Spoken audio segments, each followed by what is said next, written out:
ನಿಮ್ಮ ಸತ್ಯ ಯುನಿಲೆಟ್ ಅಲ್ಲಿ ಫುಲ್ ಮೂನ್ ಸೇಲ್ ಮೇ 31 ಒಂದಿನ ಮಾತ್ರ. ಸತ್ಯ ಯುನಿಲೆಟ್.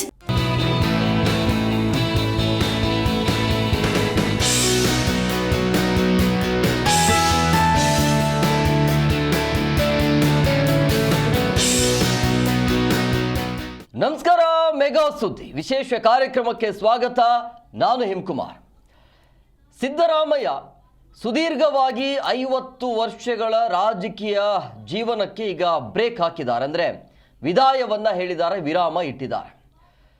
ಸುದೀರ್ಘವಾಗಿ 8 ವರ್ಷಗಳ ಕಾಲ ರಾಜ್ಯದ CM ಆಗಿ ವಿವಿಧ ಯೋಜನೆಗಳು ಗ್ಯಾರಂಟಿಗಳನ್ನು ಕೊಟ್ಟು ಜನನಾಯಕನಾಗಿ ಹೊರಹೊಮ್ಮಿದ್ದಾರೆ. ಸೊ ಕೊನೆಯ ಹಂತದಲ್ಲಿ ಎಲ್ಲ ರಾಜಕಾರಣಿಗಳಿಗೆ ಒಂದು ಮಾದರಿಯಾದರೂ, ಅಂದರೆ ಒಪ್ಪಂದದ ತಕ್ಕಂತೆ ಯಾವುದೇ ರೀತಿಯಾಗಿ ಬೇಸರಗೊಳ್ಳದೆ ಅಸಮಾಧಾನವನ್ನು ಹೊರಹಾಕದೆ ಹೈಕಮಾಂಡ್ ಸೂಚನೆಯಂತೆ ಅವರು ಈಗ ರಾಜೀನಾಮೆಯನ್ನು ಕೊಟ್ಟಿದ್ದಾರೆ. ಇನ್ಮೇಲೆ ಅವರು ಹಂಗಾಮಿ CM ಆಗಿ ಮುಂದುವರಿತಾರೆ ನೆಕ್ಸ್ಟ್ CM ಆಗೋ ತನಕ. ಸೊ ಹಂಗಾಗಿ ಇವತ್ತಿನ ಕಾರ್ಯಕ್ರಮದಲ್ಲಿ ಅತಿಥಿಗಳು ಇರೋದಿಲ್ಲ, ಸೊ ಪಬ್ಲಿಕ್ಕರ ಇರುತ್ತೆ. CM ಸಿದ್ದರಾಮಯ್ಯನವರ ರಾಜಕೀಯ ಜೀವನ ಯಾವ ರೀತಿ ಆಗಿತ್ತು, ಅಥವಾ CM ಸಿದ್ದರಾಮಯ್ಯನವರು ಈ ರಾಜ್ಯದ CM ಆದ ನಂತರ ಅವರ ಆಡಳಿತದ ಅವಧಿ ಯಾವ ರೀತಿ ಆಗಿತ್ತು, ಈ ಅವರ ಆಡಳಿತಕ್ಕೆ ನೀವು ಕೊಡುವಂಥ ಅಂಕಗಳೆಷ್ಟು, 10ಕ್ಕೆ ಎಷ್ಟು ಅಂಕವನ್ನು ಕೊಡ್ತೀರಿ, ಯಾವ ರೀತಿಯಾಗಿ 8 ವರ್ಷಗಳ ಆಡಳಿತ ಅವಧಿಯಲ್ಲಿ, ಅಂದರೆ 13ರಿಂದ 18ರ ತನಕ, 23ರಿಂದ 26ರ ತನಕ ಅವರ ಒಂದು ಆಡಳಿತ ಅವಧಿಯಲ್ಲಿ ಯಾವ ರೀತಿಯಾಗಿ ಆಡಳಿತ ಇತ್ತು, ಏನೆಲ್ಲ ನಿರೀಕ್ಷೆ ಮಾಡಿದರೆ ಆ ನಿರೀಕ್ಷೆ ತಕ್ಕಂತೆ ಆಡಳಿತ ಇತ್ತಾ, ಇನ್ಮೇಲೆ ಬರುವಂಥ DK ಶಿವಕುಮಾರ್ ಅವರ ಆಡಳಿತ ಹೇಗಿರಬೇಕು, ಎಲ್ಲದರ ಬಗ್ಗೆ ಡೀಟೇಲ್ ಆಗಿ ನೋಡ್ತಾ ಹೋಗೋಣ. ಪಬ್ಲಿಕ್ಕರ ಇರುತ್ತೆ. ಇದು ಇವತ್ತಿನ ವಿಶೇಷ. ಸಿದ್ದು ಆಡಳಿತ ಎಷ್ಟು ಅಂಕ ಕೊಡ್ತೀರಾ?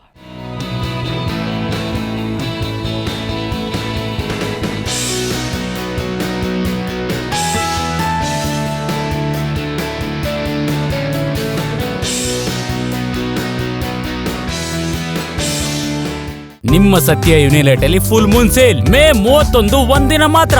ಸತ್ಯ ಯುನಿಲೆಟ್. ಸಿದ್ದರಾಮಯ್ಯ ನುಡಿದಂತೆ ನಡೆದಿದ್ದಾರೆ ಅಂತಲೂ ಕೂಡ ಹೇಳ್ಬೋದು. ಜನನಾಯಕನಾಗಿ ಹೊರಹೊಮ್ಮಿದ್ದಾರೆ. ಕರ್ನಾಟಕದ ಮಾಸ್ ಲೀಡರ್ಗಳ ಪಟ್ಟಿಯಲ್ಲಿ ಮೊದಲ ಸ್ಥಾನ ಸಿದ್ದರಾಮಯ್ಯನವರಿಗೆ ಸಿಗತ್ತೆ. ಸೊ ಹಂಗಾಗಿ CM ಸಿದ್ದರಾಮಯ್ಯ ಅವರು ತಮ್ಮ ಸ್ಥಾನಕ್ಕೆ ರಾಜೀನಾಮೆ ಕೊಟ್ಟಾದ ನಂತರ ಈಗ ಹಂಗಾಮಿ CM ಆಗ್ತಾ ಇದ್ದಾರೆ. ಈಗ ಸಿದ್ದರಾಮಯ್ಯ ಜಾಗದಲ್ಲಿ ಯಾರು ಬರ್ತಾರೆ ಅಂತ ಹೇಳಿದ್ರೆ ಎಲ್ರಿಗೂ ಕೂಡ ಗೊತ್ತಿರುವಂಥ ವಿಚಾರ, DK ಶಿವಕುಮಾರ್ ಇನ್ಮೇಲೆ ರಾಜ್ಯದ ನೂತನ ಸಾರಥಿಯಾಗಿ ಅವರ ಆಡಳಿತ ನಡೆಯುತ್ತೆ ಅನ್ನೋದು. ಆದರೆ ಇವತ್ತಿನ ಕಾರ್ಯಕ್ರಮ ಅಂತ ಬಂದಾಗ ಸಹಜವಾಗಿ ಪಬ್ಲಿಕ್ಕರ ಇರುತ್ತೆ. ಸಿದ್ದರಾಮಯ್ಯ ಅವರ ಆಡಳಿತದ ವೈಖರಿ ಯಾವ ರೀತಿಯಾಗಿತ್ತು, ಒಂದು ಹಳ್ಳಿಯಿಂದ ಬಂದು ಜನನಾಯಕನಾಗಿ ಅಹಿಂದ ನಾಯಕನಾಗಿ ಹೊರಹೊಮ್ಮೋದು ಅಷ್ಟು ಸುಲಭದ ಮಾತಲ್ಲ. ಯಾಕಂದರೆ ರಾಜಕಾರಣದ ಹಿನ್ನೆಲೆನೇ ಇಲ್ಲ. ಸೊ ಯಾವುದೋ ಒಂದು ಹಳ್ಳಿಯಿಂದ ಬಂದು ಈ ರಾಜ್ಯದ ಒಬ್ಬ ಸಾರಥಿಯಾಗಿ ಜನನಾಯಕನಾಗಿ ಹೊರಹೊಮ್ತಾರೆ ಅಂತ ಹೇಳಿದ್ರೆ ಸುಲಭದ ಮಾತಲ್ಲ ಅದು. ಸೊ ಹಂಗಾಗಿ ಸಿದ್ದು ಅವರ ಆಡಳಿತದ ವೈಖರಿ ಹೇಗಿತ್ತು ಅನ್ನೋದು ಸಹಜವಾಗಿ ಇವತ್ತಿನ ಕಾರ್ಯಕ್ರಮದಲ್ಲಿ ಚರ್ಚೆ ಮಾಡ್ತಾ ಹೋಗೋಣ. ನೋಡಿ, CM ಸ್ಥಾನಕ್ಕೆ ಸಿದ್ದರಾಮಯ್ಯ ಪದತ್ಯಾಗವನ್ನು ಮಾಡಿದ್ದಾರೆ. ಸೊ ಹಂಗಾಗಿ ಇದರ ಹಿನ್ನೆಲೆಯಲ್ಲಿ ಅಧಿಕಾರ ತ್ಯಾಗವನ್ನು ಮಾಡಿರುವಂಥ CMಗೆ ಅದ್ದೂರಿಯಾಗಿ ಸನ್ಮಾನವನ್ನು ಮಾಡಲಾಗ್ತಾ ಇದೆ. ಪ್ಯಾಲೇಸ್ ಗ್ರೌಂಡ್ ಅಥವಾ ಕಂಠೀರವ ಸ್ಟೇಡಿಯಂನಲ್ಲಿ ಸಮಾರಂಭ ಕೂಡ ಇರುತ್ತೆ. ಅಂದರೆ ಒಂದು ಅರ್ಥಪೂರ್ಣವಾಗಿ ಬೀಳ್ಕೊಡುಗೆ ಕೊಡಬೇಕು ಅನ್ನೋದು. ಸೊ ಕಾರ್ಯಕ್ರಮದಲ್ಲಿ ಹೈಕಮಾಂಡ್ ನಾಯಕರು ಕೂಡ ಭಾಗಿಯಾಗ್ತಾ ಇದ್ದಾರೆ. ಮಲ್ಲಿಕಾರ್ಜುನ ಖರ್ಗೆ, ರಾಹುಲ್, ಪ್ರಿಯಾಂಕಾ ಅವರು ಕೂಡ ಉಪಸ್ಥಿತರು ಇರ್ತಾರೆ. DK ಶಿವರ ಪದಗ್ರಹಣದಲ್ಲಿ ರಾಹುಲ್ ಅವರು ಬರ್ತಾ ಇಲ್ಲ ಅನ್ನುವಂಥ ಮಾಹಿತಿ ಇದೆ. ಪ್ರಿಯಾಂಕಾ ಅವರು ಕೂಡ ಬರೋದಿಲ್ಲ ಅನ್ನೋದು. CM ಸ್ಥಾನಕ್ಕೆ ಸಿದ್ದರಾಮಯ್ಯನವರ ಪದತ್ಯಾಗ ಇರುವಂಥ ಹಿನ್ನೆಲೆಯಲ್ಲಿ ಸೊ ಅಧಿಕಾರ ತ್ಯಾಗವನ್ನ ಮಾಡಿರುವಂಥ CMಗೆ ಅದ್ದೂರಿಯಾಗಿರುವಂಥ ಸನ್ಮಾನ ಮುಖಾಂತರ ಅವರಿಗೆ ಬೀಳ್ಕೊಡುಗೆ ಕೊಡಬೇಕು ಅನ್ನುವಂಥ ಲೆಕ್ಕಾಚಾರ ಹೈಕಮಾಂಡ್. ಹಂಗಾಗಿ ಪ್ಯಾಲೇಸ್ ಗ್ರೌಂಡ್ ಅಥವಾ ಕಂಠೀರವ ಸ್ಟೇಡಿಯಂನಲ್ಲಿ ಈ ಒಂದು ಸಮಾರಂಭವನ್ನು ಇಡಬೇಕು ಅನ್ನೋದು. ಅಂದರೆ ಪಟ್ಟಾಭಿಷೇಕ ಮಾಡುವಂಥ ಸಂದರ್ಭದಲ್ಲಿ ಇರುತ್ತಾ ಅಥವಾ ಬೇರೆ ದಿನ ಈ ಒಂದು ಕಾರ್ಯಕ್ರಮನ ಇಡ್ತಾರ ಅನ್ನುವಂಥ ಕುತೂಹಲ ಇದೆ. DK ಶಿವಕುಮಾರ್ ಅವರು ಪಟ್ಟಾಭಿಷೇಕ ಮಾಡುವಂಥ ಸಂದರ್ಭದಲ್ಲೇ ಈ ರೀತಿಯ ಕಾರ್ಯಕ್ರಮವನ್ನು ಇಟ್ಕೊಳ್ತಾರ, ಅಥವಾ ಇದಕ್ಕೆ ಬೇರೆ ದಿನ ಏನಾದರೂ ಫಿಕ್ಸ್ ಮಾಡಿದಾರಾ ಅನ್ನೋದು. ಸೊ DK ಶಿವರ ಪದಗ್ರಹಣದಲ್ಲಿ ಬಹಳಷ್ಟು ನಿರೀಕ್ಷೆ ಇತ್ತು, ಯಾರೆಲ್ಲ ಬರ್ತಿದ್ದಾರೆ ಅಂತೇಳಿ. ಆದರೆ ರಾಹುಲ್ ಅವರು ಈ ಒಂದು ಪದಗ್ರಹಣ ಕಾರ್ಯಕ್ರಮಕ್ಕೆ ಬರ್ತಾ ಇಲ್ಲ ಅನ್ನುವಂಥ ಮಾಹಿತಿ ಸಿಗ್ತಾ ಇದೆ. ಸಿಎಂ ಸ್ಥಾನಕ್ಕೆ ಸಿದ್ದರಾಮಯ್ಯನವರು ಪದತ್ಯಾಗ ಮಾಡಿರುವಂಥ ಹಿನ್ನೆಲೆಯಲ್ಲಿ ಒಂದು ಅದ್ದೂರಿಯಾಗಿ ಅವರಿಗೆ ಸನ್ಮಾನ ಮಾಡಿ ಬೀಳ್ಕೊಡುಗೆ ಕೊಡಬೇಕು ಅನ್ನುವಂಥ ಲೆಕ್ಕಾಚಾರ ಒಂದು ಕಡೆ ಆದರೆ ಡಿಕೆಶಿ ಅವರ ಪಟ್ಟಾಭಿಷೇಕ ಕಾರ್ಯಕ್ರಮದಲ್ಲಿ ಹಲವು ನಾಯಕರು ಗೈರಾಗುವಂಥ ಸಾಧ್ಯತೆ ಇದೆ. ಅಂದರೆ ಅಷ್ಟೊಂದು ಬರಲೇಬೇಕು ಅಂತೇನಿಲ್ಲ. ಉಳಿದಿರುವಂಥ ಅವಧಿಯಲ್ಲಿ ಡಿಕೆ ಶಿವಕುಮಾರ್ ಅವರು ಸಿಎಂ ಆಗ್ತಾ ಇರುವಂಥ ಹಿನ್ನೆಲೆಯಲ್ಲಿ ಮಲ್ಲಿಕಾರ್ಜುನ್ ಖರ್ಗೆ ಅವರು ಬರ್ತಾರಾ ಇಲ್ಲ ಅನ್ನೋದು, ಬಟ್ ಬರೋದು ಡೌಟ್ ಅಂತ ಹೇಳಲಾಗ್ತಾ ಇದೆ. ರಾಹುಲ್ ಅವರು ಕೂಡ ಬರೋದು ಡೌಟ್ ಅಂತ ಹೇಳಲಾಗ್ತಾ ಇದೆ. ಆದರೆ ಸಿದ್ದರಾಮಯ್ಯನವರ ಕಾರ್ಯಕ್ರಮಕ್ಕೆ, ಸಮಾರಂಭ ಕಾರ್ಯಕ್ರಮಕ್ಕೆ ಬರ್ತಾರೆ ಇವರೆಲ್ಲರೂ ಅನ್ನೋದು, ಡಿಕೆಶಿ ಅವರ ಕಾರ್ಯಕ್ರಮಕ್ಕೆ ಬರೋದು ಡೌಟು. ಆದರೆ ಸಿದ್ದರಾಮಯ್ಯನವರ ಒಂದು ಸಮಾರಂಭ ಕಾರ್ಯಕ್ರಮ ಇದೆಯಲ್ಲ, ಬೀಳ್ಕೊಡುಗೆ ಕಾರ್ಯಕ್ರಮ, ಸೊ ಆ ಕಾರ್ಯಕ್ರಮದಲ್ಲಿ ಎಲ್ಲ ನಾಯಕರು ಹಾಜರಿರ್ತಾರೆ ಅಂಥೇಳಿ ಅದನ್ನು ಕೂಡ ಭರ್ಜರಿಯಾಗಿ ಕಾರ್ಯಕ್ರಮವನ್ನು ಮಾಡುವಂಥ ಸಾಧ್ಯತೆ ಇದೆ ಅಂತ ಹೇಳಲಾಗ್ತಾ ಇದೆ. ಈ ಬಗ್ಗೆ ಮತ್ತಷ್ಟು ಮಾಹಿತಿ ನೀಡ್ತಾರೆ ನಮ್ಮ ಹಿರಿಯ ಪ್ರತಿನಿಧಿ ರಾಜಪ್ಪ ಸುತ್ತೂರು, ನೇರ ಸಂಪರ್ಕದಲ್ಲಿದ್ದಾರೆ. ರಾಜಪ್ಪ, ಡಿಕೆ ಶಿವಕುಮಾರ್ ಅವರ ಪಟ್ಟಾಭಿಷೇಕ ಕಾರ್ಯಕ್ರಮಕ್ಕೆ ಯಾರೆಲ್ಲ ಬರ್ತಾರೆ ಅನ್ನುವಂಥ ಕುತೂಹಲ, ಅದರ ಜೊತೆಗೆ ಒಂದು ಒಳ್ಳೆಯ ರೀತಿಯಲ್ಲಿ ಬೀಳ್ಕೊಡುಗೆ ಕೊಡಬೇಕು ಅನ್ನುವಂಥ ಲೆಕ್ಕಾಚಾರ ಹೈಕಮಾಂಡ್ ಇದೆ ಅಂತ ಹೇಳಲಾಗ್ತಾ ಇದೆ ಸಿದ್ದರಾಮಯ್ಯ. ಅಂದರೆ ಎರಡೂ ಕಾರ್ಯಕ್ರಮ ಒಂದೇ ದಿನ ಇರುತ್ತಾ ಅಥವಾ ಬೇರೆ ಬೇರೆ ದಿನ ಏನಾದರೂ ಕಾರ್ಯಕ್ರಮವನ್ನು ಹಮ್ಮಿಕೊಳ್ತಿದ್ದಾರೆ ಹೇಗೆ ಅಂತೇಳಿ?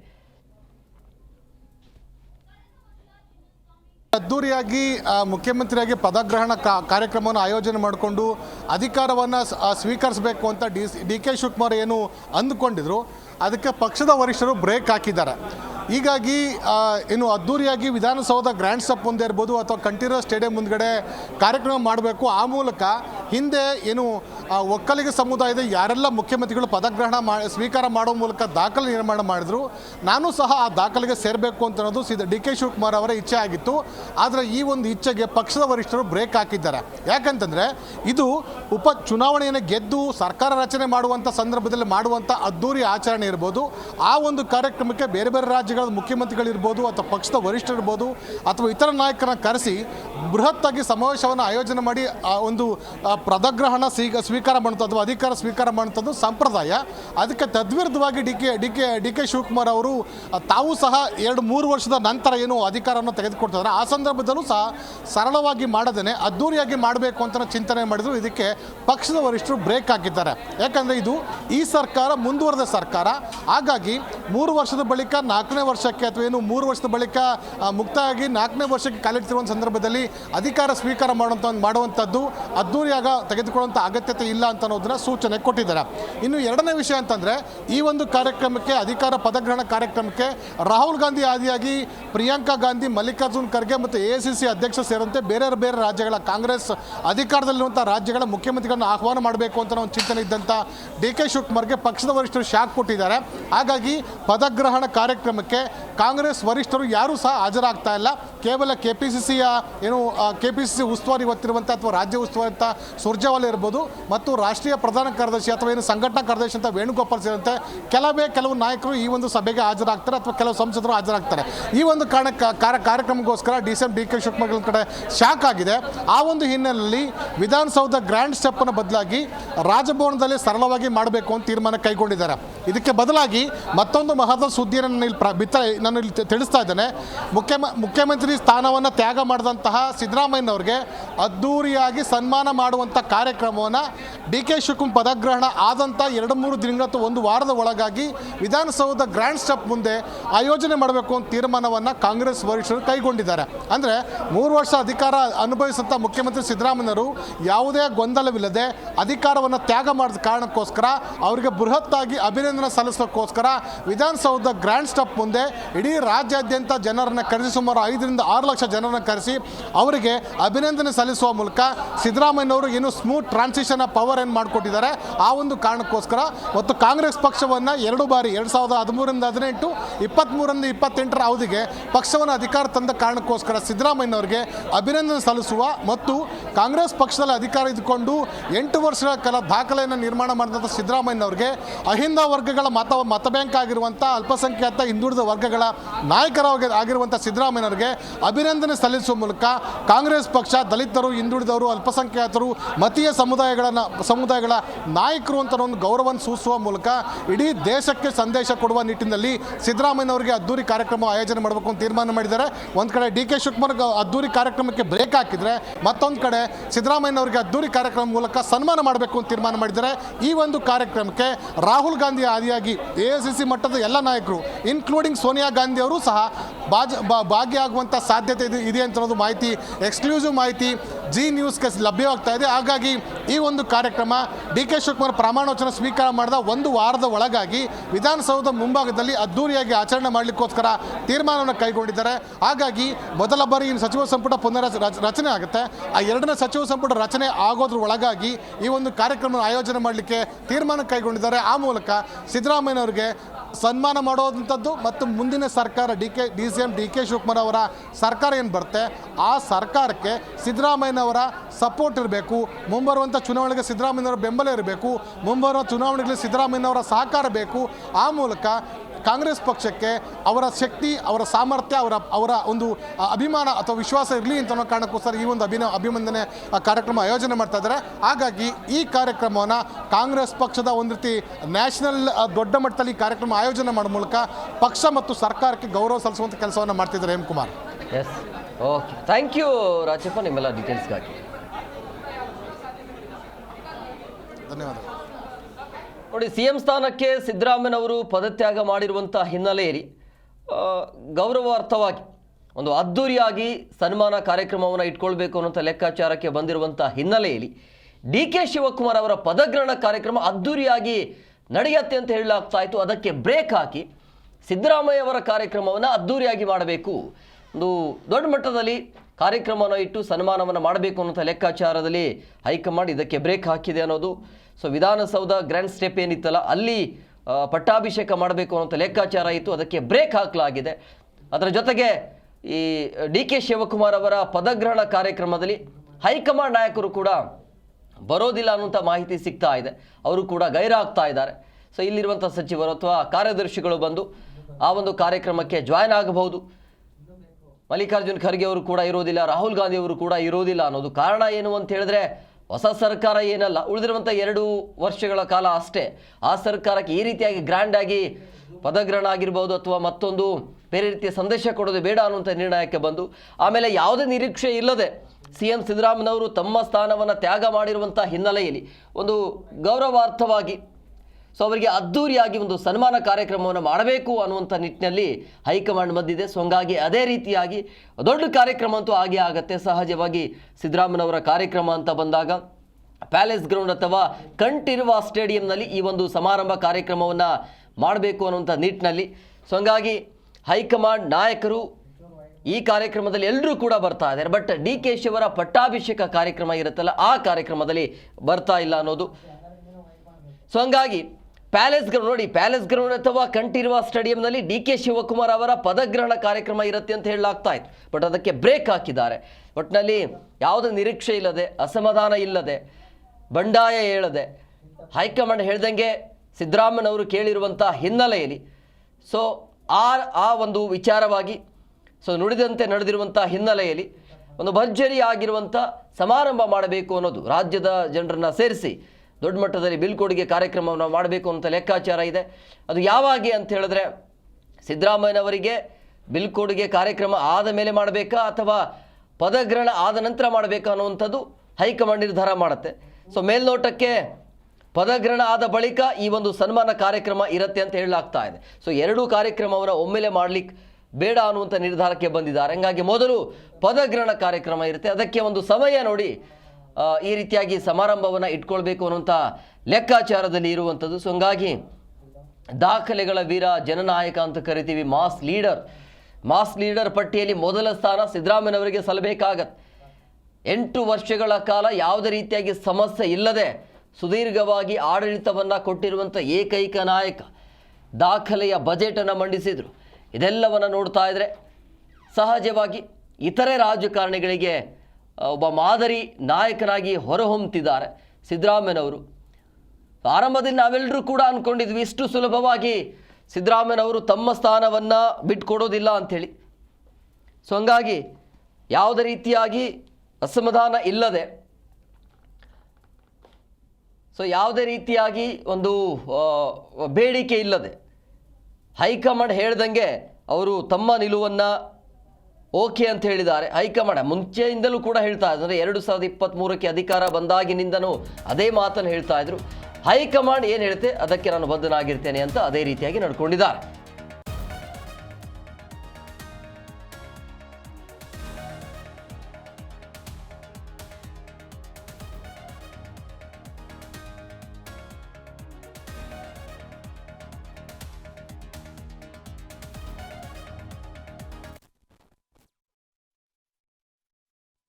ಹಲೋ ಸುರೇಶ್ ಅವ್ರು ನಮಸ್ಕಾರ. ಹಲೋ ಹಲೋ ನಮಸ್ಕಾರ ಸರ್, ಕೇಳ್ತಿಲ್ಲ ಸರ್? ಹಾಂ ಕೇಳಿಸಿದೆ ಹೇಳಿ ಸರ್, ಏನು ಹೇಳ್ತೀರಿ ಸಿದ್ದರಾಮಯ್ಯ ಅವರ ಆಡಳಿತದ ಬಗ್ಗೆ? ಸರ್, ಸಿದ್ದರಾಮಯ್ಯನವರ ಆಡಳಿತ ಬಗ್ಗೆ ನನಗೇನೋ ಅನಿಸಿಕೆ ಸರ್. ಏನ್ ಗೊತ್ತಾ ಸರ್, 0 ಪಾಯಿಂಟ್ ಕೊಡಕ್ ಸೇರಿದೀನಿ ಸರ್. ಯಾಕೆ ಅಂತ ಕೇಳಿ ನಾನು ಹಂಗೇನು ಇದು ಮಾಡಲ್ಲ. ಎಷ್ಟು ಜೀರೋನಾ ಸರ್? 2013ರಲ್ಲಿ ಅವರು ಸಿಎಂ ಆದ್ರಲ್ಲ ಸರ್, ಹೌದು, ಅವಾಗಲೇ ಬಡವ್ರನ್ನ ಮೇಲೆ ಎತ್ಬೋದಾಗಿತ್ತು. ಹಿಂದೆ ಬಡವ್ರು ಇದ್ರು ಸರ್.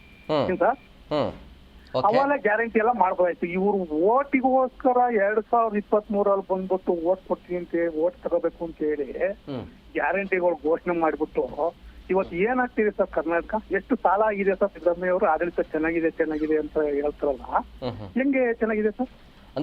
ಅಂದ್ರೆ 10ಕ್ಕೆ ನೀವು 0 ಕೊಡ್ತಾ ಇದ್ರೆ ಆಡಳಿತ ಸರಿ ಇಲ್ಲ ಅಂತ.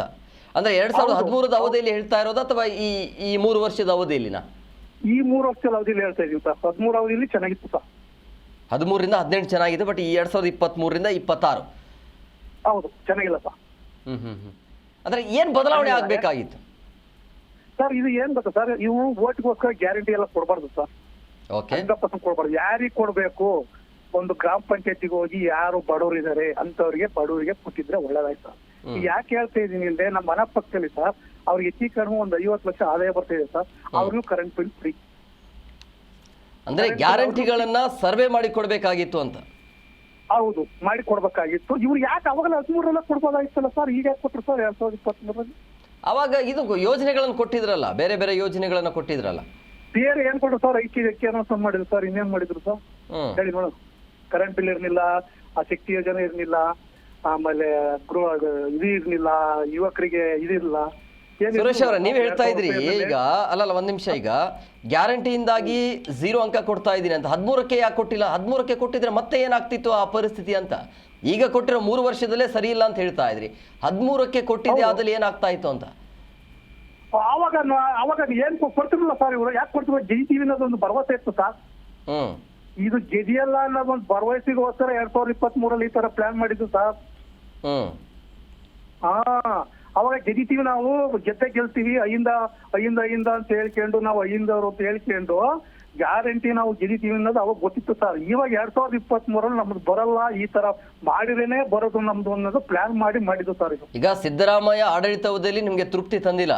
ಡಿ.ಕೆ. ಶಿ ಅವ್ರ ಬಗ್ಗೆ ಏನ್ ಹೇಳ್ತೀರಿ? ಡಿ.ಕೆ. ಶಿವಕುಮಾರ್ ನೆಕ್ಸ್ಟ್ ಸಿಎಂ ಆಗ್ತಾ ಇದ್ದಾರೆ ಸರ್. ಆಗ್ಲಿ ಸರ್, ಏನ್ ಗೊತ್ತಾ ಸರ್, ಅವ್ರ ಪಕ್ಷ ಅವ್ರು ಸರಿಲ್ಲ. ನಿನ್ನೆ ಒಬ್ರು ಕಾಂಗ್ರೆಸ್ ಹೋಗ್ತಾರೆ ಎಡವಳ್ಳಿ ಶಶಿಕಾಂತ್ ಹೇಳಿ. ಅವ್ರು ನಿನ್ನೆ ಕೂಸಿದ್ರಲ್ಲ ನಿಮ್ ವಕ್ತಾರರು, ಕಾಂಗ್ರೆಸ್ ವಕ್ತಾರರು. ಅವ್ರು ಏನ್ ಹೇಳ್ತಾರೆ ನೋಡಿ, ಡಿ.ಕೆ. ಶಿವಕುಮಾರ್ ಬೇಡ, ಸಿದ್ದರಾಮಯ್ಯ ಕಾಂಗ್ರೆಸ್ ಪದ್ಧತಿ. ಚಿಂತಕರಾಗಿದ್ರು, ವಕ್ತಾರರಲ್ಲ, ಚಿಂತಕರು.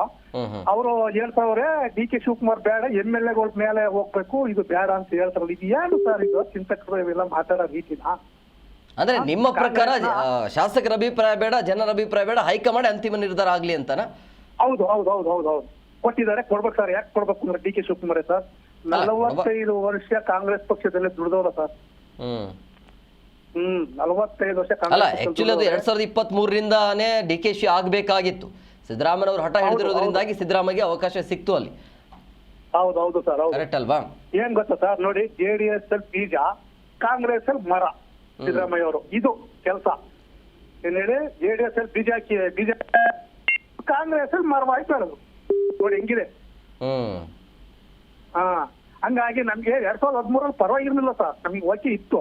ಈಗ 2023ರಲ್ಲಿ ನೀವು ಅನೌನ್ಸ್ಮೆಂಟ್ ಮಾಡಿರಲ್ಲ, ಇದು ಬೇಜಾರಾಗೋಯ್ತು ಸರ್. ಗ್ಯಾರಂಟಿ ಬೇಡ ಅಂತ ಹೇಳ್ತೀವಿ. ಎಲ್ಲ ಅವ್ರು ಶ್ರೀಮಂತರುಗಳೆಲ್ಲ ಎಲ್ಲ ಈಗ ಗ್ಯಾರಂಟಿ ಮುಂದುವರಿಸ್ಬೇಕಾ ಬೇಡವಾ ಈಗ?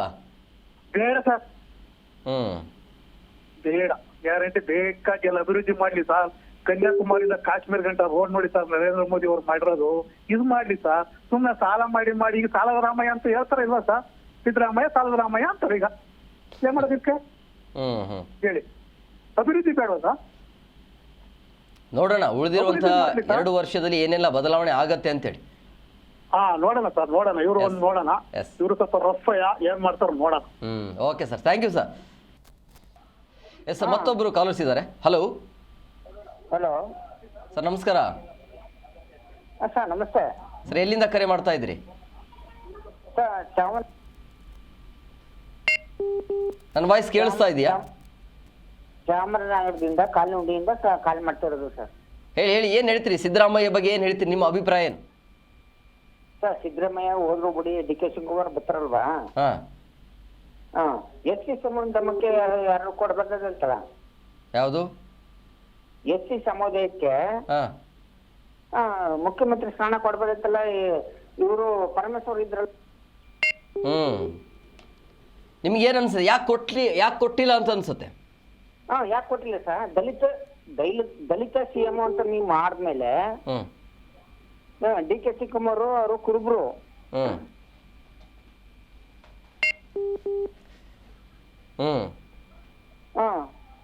ಅಲ್ಲ, ಸಿದ್ದರಾಮಯ್ಯನವರು ಕುರುಬ್ರು, ಒಕ್ಕಲಿಗರು ಡಿ.ಕೆ.ಶಿ. ವಕೀಲರಿಗೆ ಕುರುಬ್ರಿಗೆ ಕೊಟ್ಟಿರಲ್ಲ. ಯಾವ ವರ್ಷದಿಂದ ನೀವು 100 ವರ್ಷ ಆದ್ರೂ ಎಸ್.ಟಿ ಸಮುದಾಯಕ್ಕೆ ಕೊಟ್ಟಿದ್ದಾರೆ. ಅದೇ ದಲಿತರು ಆಗ್ಬೇಕಾಗಿತ್ತು ಉಳಿದಿರುವಂತ ಅವಧಿಯಲ್ಲಿ ಅಂತ ನೀವ್ ಹೇಳ್ತಾ ಇದ್ರಿ.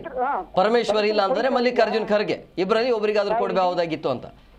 ಇಡೀ ಕರ್ನಾಟಕ, ಇಡೀ ಇಂಡಿಯಾದಲ್ಲಿ ದಲಿತರೇ ಜಾಸ್ತಿ, ಮುಸ್ಲಿಮ್ಸ್ ಜಾಸ್ತಿ. ಅಂದ್ರೆ ಸುಮ್ನೆ ದಲಿತರನ್ನ ಇಲ್ಲಿ ರಾಜಕಾರಣದಲ್ಲಿ ಬಳಸಿಕೊಳ್ಳಲಾಗ್ತಿದೆ ಅಂತ ಅನ್ಸುತ್ತಾ? ಖಂಡಿತ ದಲಿತರನ್ನೇ ರಾಜಕಾರಣಿಗೆ ಬಳಸೋದು. ಮನೆ ಸಹ ಒಂದು ಬೆಂಗಳೂರಲ್ಲಿ ಒಂದು ಬೃಹತ್ ಪ್ರತಿಭಟನೆ ನಡೆಸ್ತು ನಾವು. ಪ್ರತಿಭಟನೆ ಮಾಡ್ತಾ ಇದೀರಿ ಈ ಬಿಲ್ಲಿ ಅಂತ 5 ಲಕ್ಷ 10 ಲಕ್ಷ. ಈಗ ಆಯ್ತು, ಈಗ ಸಿದ್ದರಾಮಯ್ಯನವರು ಮಾಡಿದ್ರಲ್ಲ 3 ವರ್ಷ ರಾಜಕಾರಣ ಮಾಡಿದ್ರಲ್ಲ, ಈಗ ಸಿಎಂ ಆಗಿ ಅಧಿಕಾರವನ್ನು ನಡೆಸಿದ್ರಲ್ಲ, ನಿಮ್ಗೆ ತೃಪ್ತಿ ತಂದಿದೆಯಾ? ಸರ್, ಸಿದ್ದರಾಮಯ್ಯ ಅವ್ರು ಮಾಡಿರೋದು ತೃಪ್ತಿ ತಂದಿದೆ ನಂಗೆ. ಸರಿನಾ? ತೃಪ್ತಿ ತಂದಿದೆ. ಸಿದ್ದರಾಮಯ್ಯ ಅವರು ಒಳ್ಳೆ ರಾಜಕೀಯರು. ಅವರು ಸರಿ ಸರ್, ಎಲ್ಲೆಲ್ಲಿ ಓದಿರ್ಬೇಕಾರೆ ಅವ್ರಿಗೆ ನಾಲೆಡ್ಜ್ ಇರುತ್ತೆ ಅವ್ರಿಗೆ. ಈಗ ಡಿ.ಕೆ. ಶಿವಕುಮಾರ್ ಯಾಕೆ ಬೇಡ ನಿಮ್ಗೆ? ಡಿ.ಕೆ. ಶಿವಕುಮಾರ್ ಯಾಕೆ ಬೇಡ ಸರ್? ಡಿ.ಕೆ. ಶಿವಕುಮಾರ್ ಅವ್ರು ಬೇಡ ಅಂತ ನಾ ಹೇಳ್ತಾ ಇಲ್ಲ.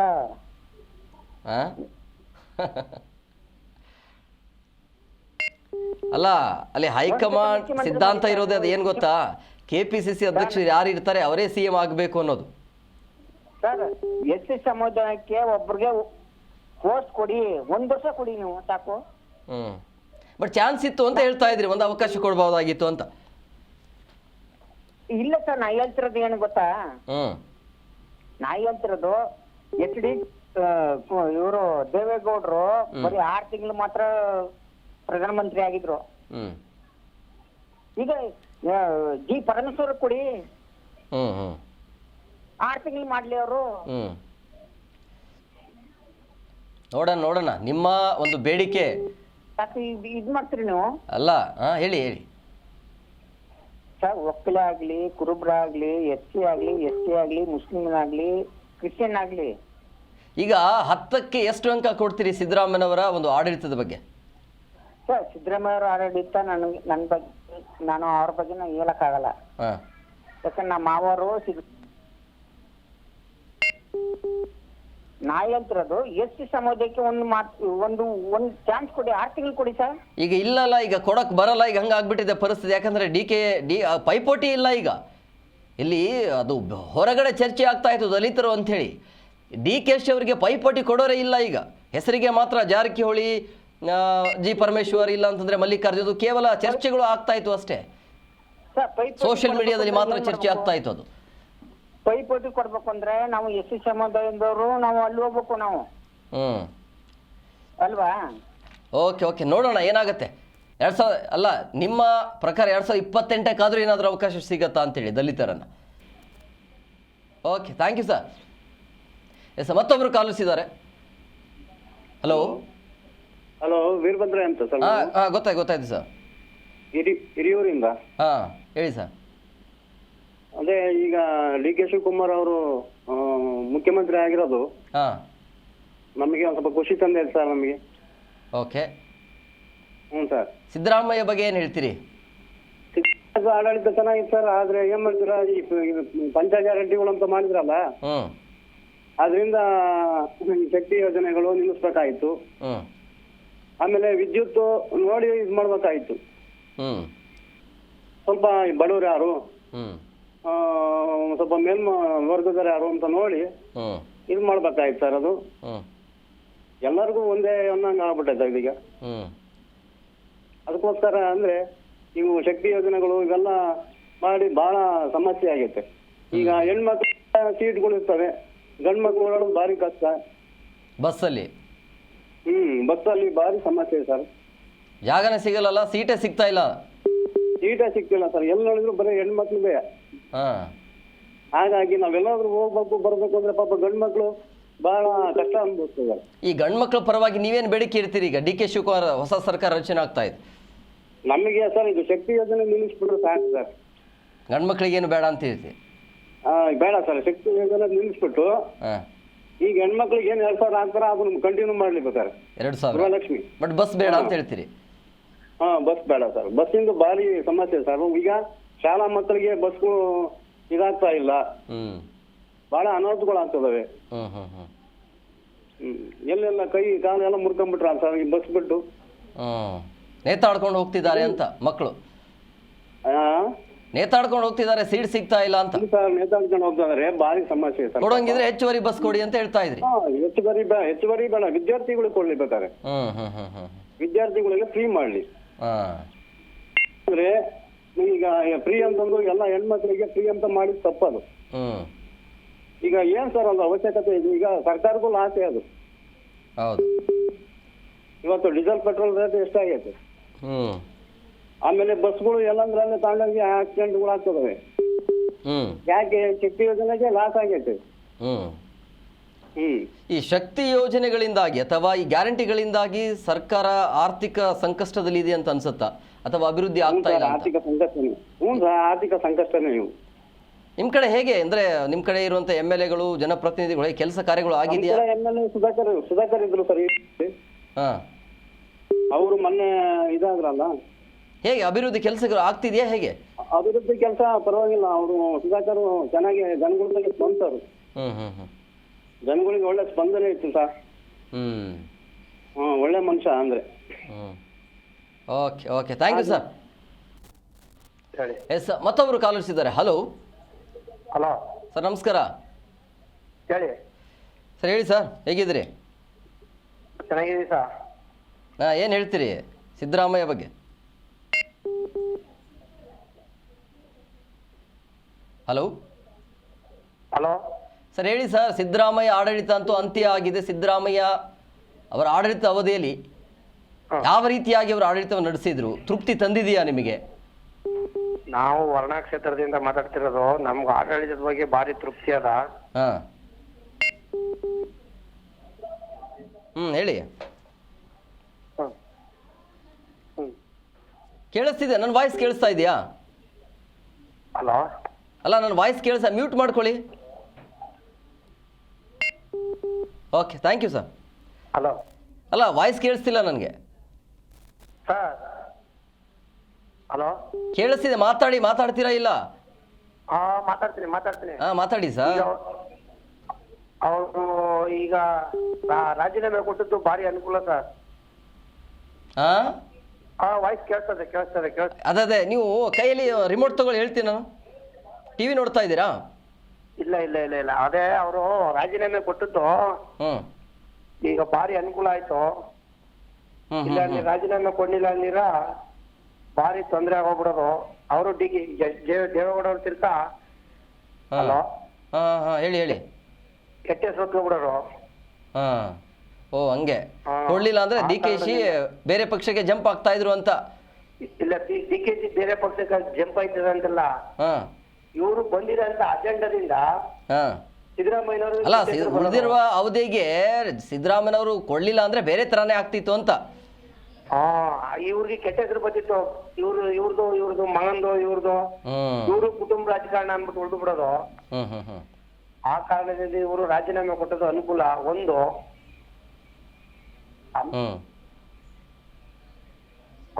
ನಿಜ ನಿಜ ನಿಜ. ಎಸ್ ಎಸ್ ಸರಿ ಓಕೆ.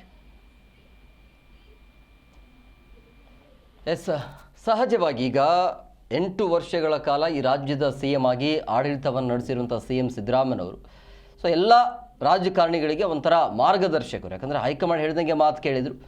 ಇಲ್ಲಿ ಒಂದು ವೇಳೆ ಕೊಳ್ಳಿಲ್ಲ ಅಂತ ಹೇಳಿದ್ರೆ ವಚನ ಭ್ರಷ್ಟರು, ಬೇರೆ ಬೇರೆ ರೀತಿಯ ಚರ್ಚೆಗಳು ಆಗ್ತಾಯಿತ್ತು. ಯಾಕಂದರೆ ಆರಂಭದಲ್ಲಿ 2023 ಈ ಸರ್ಕಾರ ಅಧಿಕಾರಕ್ಕೆ ಬಂದಾಗಿನಿಂದಲೂ ಕೂಡ ಇಬ್ಬರ ಮಧ್ಯೆ ಮಾತುಕತೆ ಆಗಿತ್ತು ಅಲ್ಲಿ. ಸೊ ಆ ಮಾತುಕತೆಯ ತಕ್ಕಂತೆ ಅದು ಬೇಗ ಆಗಬೇಕಿತ್ತು, 6 ತಿಂಗಳ ಸ್ವಲ್ಪ ಡಿಲೇ ಆಯಿತು ಅಷ್ಟೇ. ಸಿ ಎಂ ಸಿದ್ದರಾಮಯ್ಯನವರು ನುಡಿದಂತೆ ನಡೆದಿದ್ದಾರೆ. ಉಳಿದಿರುವಂಥ ಅವಧಿಯಲ್ಲಿ ಡಿ ಕೆ ಶಿ ಅವರು ಸಿ ಎಂ ಆಗ್ತಾರೆ. ಡಿ ಕೆ ಶಿವಕುಮಾರ್ ಅಂತಲೇ ಹೇಳಲಾಗ್ತಾ ಇದೆ. ಈಗ ಡಿ ಕೆ ಶಿವಕುಮಾರ್ ಬಿಟ್ಟರೆ ಬೇರೆ ಯಾರೂ ಕೂಡ ಕಣ್ಣಿಗೆ ಕಾಣ್ತಾ ಇಲ್ಲ ಈ ಕ್ಷಣದವರೆಗೂ. ಸರ್ಪ್ರೈಸ್ ಆಗಿ ಬೇರೆ ಯಾರಿಗೂ ಕೂಡ ಅವಕಾಶ ಇರೋದಿಲ್ಲ, ಅಲ್ಲಿ ಡಿ ಕೆ ಶಿವಕುಮಾರೇ ಇರ್ತಾರೆ. ಬಟ್ ಈಗ ಇರುವಂಥದ್ದು ಸಿದ್ದರಾಮಯ್ಯನವರ ಆಡಳಿತಾವಧಿ ಹೇಗಿತ್ತು ಅನ್ನೋದು. ಎಸ್, ಮತ್ತೊಬ್ಬರು ಕಾಲರ್ಸ್ ಇದ್ದಾರೆ. ಹಲೋ ಹಲೋ ಹಲೋ ಮೇಡಮ್ ನಮಸ್ಕಾರ. ಎಲ್ಲಿಂದ ಕರೆ ಮಾಡ್ತಾ ಇದ್ದೀರಿ? ಸರ್ ನಾವು ತುಮಕೂರು ಡಿಸ್ಟ್ರಿಕ್ಟ್ ಸರ್. ಹೇಳಿ ಮೇಡಮ್, ಏನು ಹೇಳ್ತೀರಿ ಸಿದ್ದರಾಮಯ್ಯ ಬಗ್ಗೆ? ಸಿದ್ದರಾಮಯ್ಯರ ಬಗ್ಗೆ ಹೇಳೋದೇನಿದೆ ಸರ್, ಸರ್ಕಾರ ಚೆನ್ನಾಗೇ ಇತ್ತು. ಹಾಂ, ಈಗ ಅದನ್ನೇ ಉಳಿಸ್ಕೊಂಡು ಹೋಗ್ಬೇಕು ಡಿ ಕೆ ಸಿ ಸರ್. ಹಾಂ ಹಾಂ ಹಾಂ ಹಾಂ 2,000 ರೂಪಾಯಿ ಬರ್ತಾ ಇದೆಯಾ ಮಂತ್ಲಿ? ಹಾಂ ಸರ್, ಬರ್ತಾ ಇದೆ. ಮಿಸ್ ಆಗಿಲ್ಲಲ್ಲ? ಇಲ್ಲ ಸರ್, ಮಿಸ್ ಆಗಿಲ್ಲ. ಮಧ್ಯದಲ್ಲಿ ಒಂದು 1 ತಿಂಗಳು ಮಿಸ್ ಆಯ್ತು. ಅದು ಮತ್ತೆ ಇದಾಗ್ತಾ ಇದೆ, ಕಂಟಿನ್ಯೂ ಆಗ್ತಾ ಇದೆ ಸರ್. ಈಗ ಡಿ ಕೆ ಶಿವಕುಮಾರ್ ಬಂದ್ಬಿಟ್ರೆ ಗ್ಯಾರಂಟಿಗಳನ್ನ ಕೊಡೋದಿಲ್ಲ ಅನ್ನುವಂಥ ಚರ್ಚೆ ಆಗ್ತಿದೆ, ಏನು ಹೇಳ್ತೀರಿ? ಕೊಡೋದಿಲ್ಲ ಅಂತ ಅಂತಾರ ಸರ್? ಈಗ ಡಿ ಕೆ ಶಿವಕುಮಾರ್ ಹೇಳಿದ್ದು ಅದನ್ನ ಸರ್ಜರಿ ಮಾಡಬೇಕು, ಯಾರಿಗೆ ಅವಶ್ಯಕತೆ ಅಂತವರಿಗೆ ಕೊಡಬೇಕು ಅನ್ನೋದು. ಅದು ಸರ್ ಆ ತರ ಮಾಡಿದ್ರೆ ಒಬ್ರಿಗೊಂದು ಮಾಡ್ದಂಗ ಆಗಲ್ವಾ ಸರ್? ಈಗ ಸರ್ಕಾರ ಏನು ಗ್ಯಾರಂಟಿ ಯೋಜನೆ ಮಾಡಿದಾರೋ ಅದು 5 ವರ್ಷ ಕಂಟಿನ್ಯೂ ಆಗ್ಲೇಬೇಕಲ್ವಾ ಸರ್? ಹೌದು. ಕೆಲವರು ಇರೋರು ಇರ್ತಾರೆ, ಇಲ್ಲೋರು ಇರ್ತಾರೆ, ಎಲ್ಲಾರ ಬಗ್ಗೆನೂ ಇದ್ ಮಾಡ್ಬೇಕಲ್ಲ ಸರ್. ಯಾವ ಸರ್ಕಾರ ಕೊಟ್ಟಿತ್ತು ಸರ್ ಈ ತರ ಗ್ಯಾರಂಟಿ ಯೋಜನೆ ಅಂತೇಳಿ? ನಮ್ಮ ಕಾಂಗ್ರೆಸ್ ಸರ್ಕಾರ ಬಿಟ್ರೆ ಬೇರೆ ಯಾವ ಸರ್ಕಾರ ಇದಾಗಿತ್ತು ಸರ್? 2,000 ರೂಪಾಯಿ ಅವಶ್ಯಕತೆ ಇದೆಯಾ ನಿಮಗೆ? ಅವಶ್ಯಕತೆ ಇದೆಯೋ ಇಲ್ವೋ ಅದು ನಮಗೆ ಇದು ಸಂಬಂಧಪಟ್ಟಿದ್ದು ಸರ್. ಆದ್ರೂನು ಸರ್ಕಾರ ಅಂದ್ಮೇಲೆ ಇವಾಗ ನಾವು ಯಾವ್ದಾದ್ರು ಒಂದು ಸಮಸ್ಯೆಗೆ ಬಗೆಹರಿಸ್ಬೋದಲ್ಲ ಸರ್ ಅದು. ಒಂದು ಮನೆ ಬಳಕೆಗೋ, ಇಲ್ಲ ಒಂದ್ ಮಕ್ಳು ವಿದ್ಯಾಭ್ಯಾಸಕ್ಕೋ, ಇಲ್ಲ ಮಾತ್ರೆಗೋ, ಏನಕ್ಕೋ ಒಂದು ಹೆಲ್ಪ್ ಆಗತ್ತಲ್ವಾ ಸರ್? ಆಯ್ತು, ಅದೊಂದು ಭಾಗ ಆಯ್ತು. ಬಟ್ ಈಗ ಎಲ್ಲ ರೇಟ್ ಜಾಸ್ತಿ ಆಗಿದೆಯಲ್ಲ? ರೇಟ್ ಆಗಿದೆ ಸರ್. ರೇಟ್ ಈಗ ಅದ್ ರೇಟ್ ನಮ್ಮ ಮೇಲೂ ಬೀಳುತ್ತೆ, ಶ್ರೀಮಂತರ ಮೇಲೂ ಬೀಳುತ್ತೆ, ಎಲ್ಲರ ಮೇಲೂ ಬೀಳುತ್ತೆ ಸರ್ ಅದು. ಅದನ್ನೇ ಹೇಳ್ತಾ ಇರೋದು, ಗ್ಯಾರಂಟಿಗಳನ್ನ ಕೊಡ್ತಾ ಇರೋದ್ರಿಂದಾಗಿ ರೇಟ್ ಜಾಸ್ತಿ ಮಾಡಿ ನಿಮ್ಗೆ ಗ್ಯಾರಂಟಿ ಕೊಡ್ತಾ ಇರೋದು. ಹೌದು ಸರ್, ಕೊಡ್ತಾ ಇದೆ. ಕರೆಕ್ಟ್ ಅಲ್ವಾ? ಈಗ ನೀವು ತೆಗೆದುಕೊಳ್ಳುವಂತ ವಸ್ತುಗಳ ರೇಟ್ ವಿಪರೀತವಾಗಿ ಯಾಕೆ ಹೋಗ್ತಾ ಇದೆ ಅಂತ ಹೇಳಿದ್ರೆ, ಕೊಡೋದಕ್ಕೆ ದುಡ್ಡಿಲ್ಲ, ಸರ್ಕಾರ ಎಲ್ಲಿಂದ ತರತ್ತೆ ದುಡ್ಡು? ನಾವೇ ಕೊಡಬೇಕು ಸರ್ಕಾರಕ್ಕೆ ದುಡ್ಡು. ಅಲ್ಲ ಸರ್, ಆತರ ಅಂದ್ರೆ ಇಷ್ಟು ವರ್ಷದಲ್ಲಿ ನಾವು ಚಿಕ್ಕ ಹುಡುಗರಿಂದ ನೋಡ್ತಾ ಇರೋದು ಸರ್. ಇವಾಗ ನನಗೆ 55 ವರ್ಷ, ಅಷ್ಟು ವರ್ಷದಿಂದಲೂ ನೋಡ್ತಾ ಇದೀವಿ. ಯಾವ ಸರ್ಕಾರ ಈ ತರ ಇದ್ ಮಾಡಿತ್ತು? ಗ್ಯಾರಂಟಿ ಬೇಕು ಅಂತ ಹೇಳ್ತಾ ಇದ್ರಿ. ಬೇಕು ಸರ್, ಬಡವ್ರಿಗೂ ಬೇಕು, ಶ್ರೀಮಂತರಿಗೂ ಬೇಕು. ಈಗ ಬಡವ್ರಿಗೊಂದು ಕೊಟ್ಟು ಶ್ರೀಮಂತರಿಗೆ ನಿಲ್ಸಿಲ್ವಲ್ಲ? ಅಲ್ಲ, ಶ್ರೀಮಂತರಿಗೆ ಆಗ್ಬೇಕು. ಈಗ ಶ್ರೀಮಂತರಿಗೆ ಅವರು ಎಲ್ಲ ಆರ್ಥಿಕವಾಗಿ ಚೆನ್ನಾಗಿರ್ಬೇಕಾದ್ರೆ ಅವರಿಗೆ ಅವಶ್ಯಕತೆ ಏನಿದೆ ಅಂತ ಅವ್ರಿಗೆ ಸರ್ ಜಾಸ್ತಿ ತಗೊಂತಾ ಇರೋದು. ಬಡವ್ರಿಗಿನ್ನ ಶ್ರೀಮಂತರು ಜಾಸ್ತಿ ತಗೊಂತಾ ಇರೋದು. ಮಿಸ್ಯೂಸ್ ಆಗ್ತಿದೆ ಅಂತ. ಮಿಸ್ಯೂಸ್ ಆಗ್ತಿದೆ ಸರ್ ಅಮೌಂಟ್.